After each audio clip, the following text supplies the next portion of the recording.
Sunday বলে কথা, একটু ঘুরতে না বেরোলে হয় বলো? তো বেরোবো বলে একটু রেডি হচ্ছিলাম, যাব সোদপুর। বহু দিন বাদে সোদপুরে যাব, অনেক দিন যাওয়া হয়নি, তাই ভাবলাম একটু সোদপুর থেকে ঘুরে আসি। তো সোদপুরে গেছিলাম ট্রেন্ডসের কালেকশন দেখতে, ভীষণ ভালো কালেকশন এসছে, মানে ভীষণই ভালো, মানে এথনিকের কালেকশনগুলো খুব ভালো ছিল। কুর্তি, কোট সেট ভীষণ সুন্দর সুন্দর ছিল, মানে একদম চোখে লাগার মতন।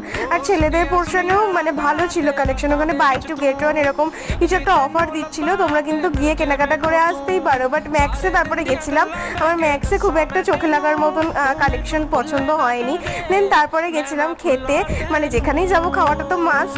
চাকনাওয়ালাতে গেছিলাম খেতে, তো আমরা রুফটপেতে বসেছিলাম। আর সোদপুর তো এখন বলা চলে ফুড হাব, কি না নেই, ছোট থেকে বড় সব রেস্টুরেন্ট আছে সোদপুরে। তো আমরা নিয়েছিলাম একটা মিক্সড র্যাপ আর মালাই কাবাব নিয়েছিলাম, ভালো ছিল বেশ খেতে। তারপরে একটা আইসক্রিম খেয়ে বাড়ি চলে এলাম। এইভাবেই দিনটা কাটালাম। যদি ভিডিওটা ভালো লেগে থাকে লাইক শেয়ার সাবস্ক্রাইব করে দিও। বাই।